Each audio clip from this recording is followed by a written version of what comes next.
So John Bowlby, I won't bore you with the theory behind this. Oh, now we have very big, important people. Hi. Are you going to save the day? No? He's like, no, I'm just going to bring you water. Sorry. So, okay, you do your magic. Okay. So, So John Bowlby, he's dead. And he was the guy, he's touted as sort of the father of attachment. And he has said, it's said about him that he came up with this theory when everybody else was talking about behaviorism that said emotional regulation is the most important thing you'll teach your kids. And he said you need two things on board to teach your kids emotional regulation. One is called secure base, and the other one is safe haven. And people are like, that's too many words. It's a lot of theory. We don't like it. We're going to go with behaviorism. When we look at what he was saying right now, he was actually talking about two very important things. Now, we're talking a lot about attachment parenting is all about love. If you just love your kids enough, they're going to be fine. That is not what John said. John says you need two things. You need love. Yeah, you do. You need to be able to give them a safe place to land. But you also need to be the secure base for which they will jump from. You need to be able to provide them the sense of, no matter what, I'm in charge. Limits, boundaries, no. I got you. And when you don't believe in yourself, I'm the one to believe in you. Get out there. You got this. Do it. Yeah?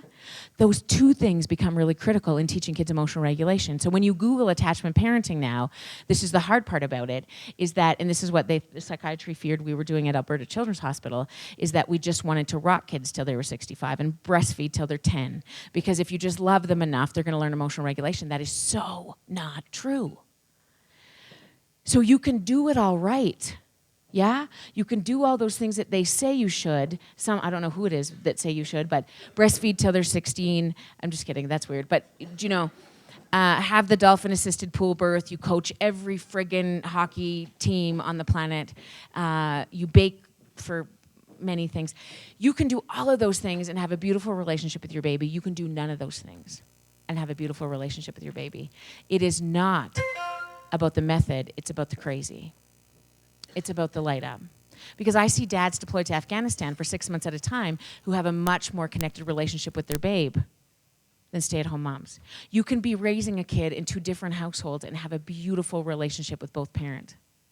It is about the crazy. It is not about the method. And we spend a lot of time, thank you, Jesus. So can I just ask you a quick question before you leave, because I feel like I'll never find you again. I just want to see if I click over to a video, if it'll come, and it is. So can you tell me your trick, sir? Billy, what's your trick? Yeah, what happened? If this happens again, is there anything I need to know? If you could have dinner with anyone living or Billy dead, assures us it will not happen again. Thank you so much. Yeah, Billy!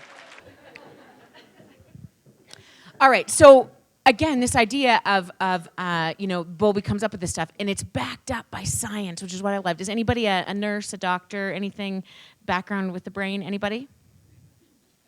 Okay, well, I'm going to make this up, so you just be quiet, okay? This is the brain, because I really don't know what I'm talking about. I just read a book about it one time. This is the brain.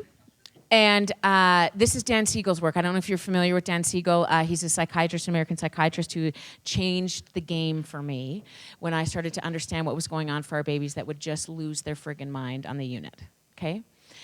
This is the brain, and he says, here, let me make it really simple for you. If you make a fist like this, put your thumb on the inside, and hold it up in the air. I'm watching you.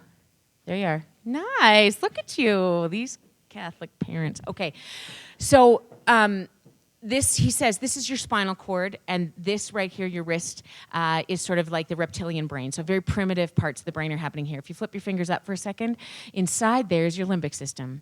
This is where fight, flight, or freeze lives. I say to Aaron, even cows have limbic systems, okay? So this is the very primitive part. In utero, when you were building your baby, this is the thing that developed first. Yeah? It's like a gift from Jesus. It is the 3 regulation strategies that you will have from the second you take your first breath until you die. It's like the things you get for free on how to regulate big emotions. Fight, flight, freeze. There are many people who go to their grave with only those things on board. Have you ever met a farmer? All they know how to tell you what they need is they lose their friggin' mind, right? They kick the chop pail around or they run. You own one of them? You ever seen one of them? Okay. I live in Olds, and I have a number of them on my... Anyway, it's delightful. What separates humans from all other mammals is we have a prefrontal cortex that wraps around that limbic system. That's represented by your hand. Your fingers, I mean. Everything that you've ever learned in your life lives in that prefrontal cortex. Like how to tie your shoe, what the PIN number to your bank card is, where you live, how many kids you own, how to speak a language, everything, huh?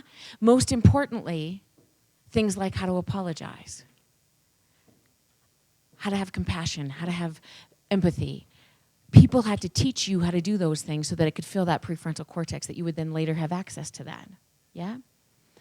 The more time I teach you something in that prefrontal cortex, the more likely it is it's going to stay, okay?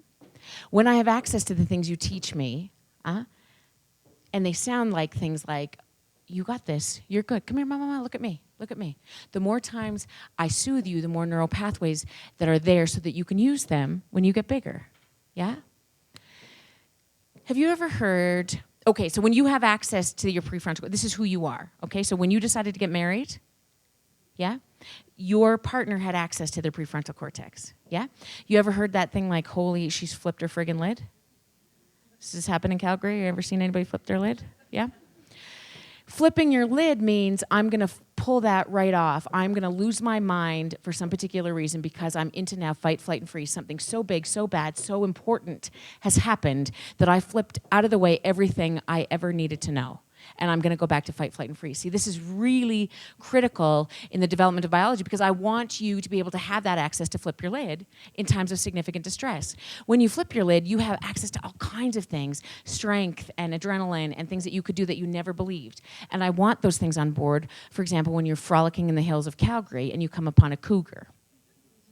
Okay? You're out with your children on a hike and there's a lot of cougars in Calgary.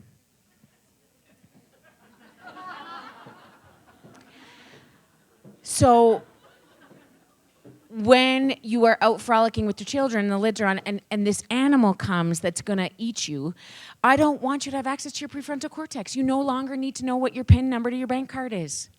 You no longer need to think like, gosh, I think I remember in Biology 20. Is that like a lynx? Huh. It's friggin' beautiful. It's got big paws. Flip that out of the friggin' way and what?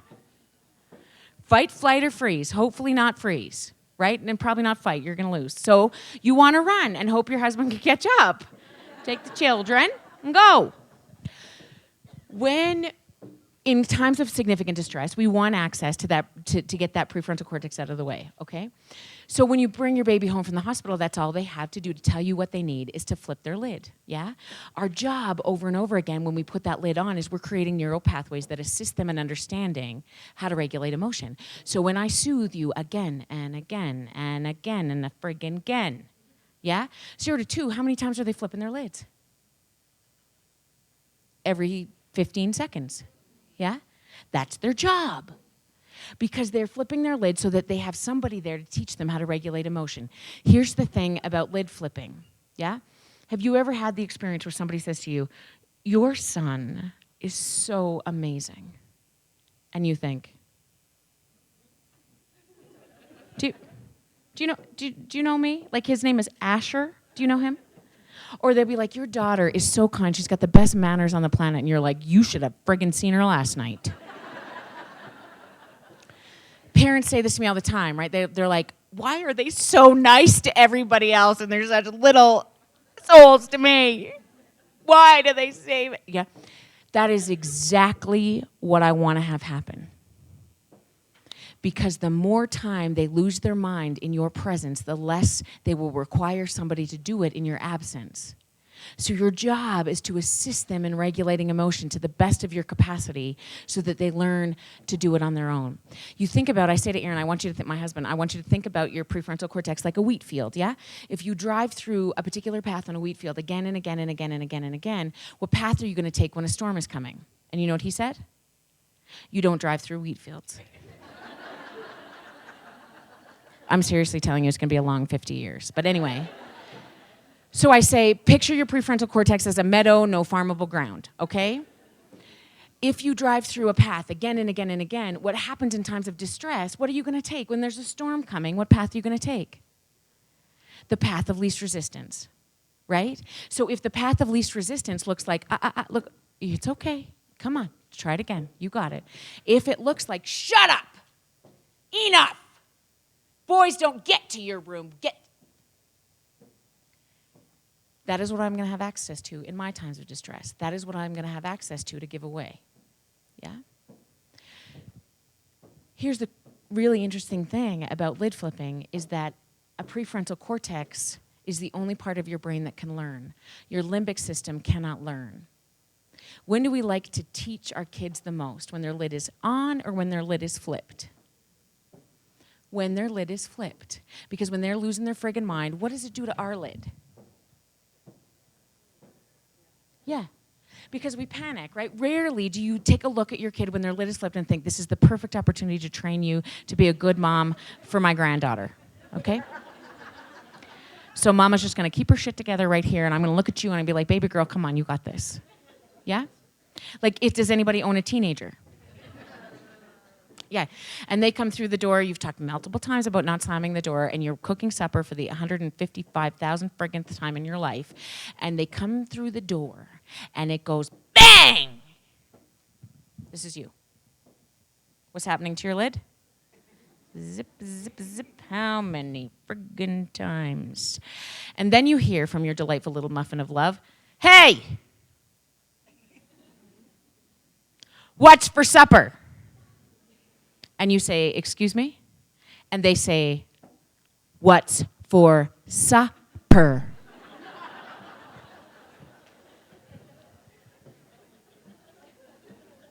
Now where's your lid? Disrespectful little, and do you know who he reminds me of? The drunk alcoholic Uncle Walter. I knew he was coming out somewhere in this gene pool. Just like his father. Gotta crack down right now before he goes nuts on us all.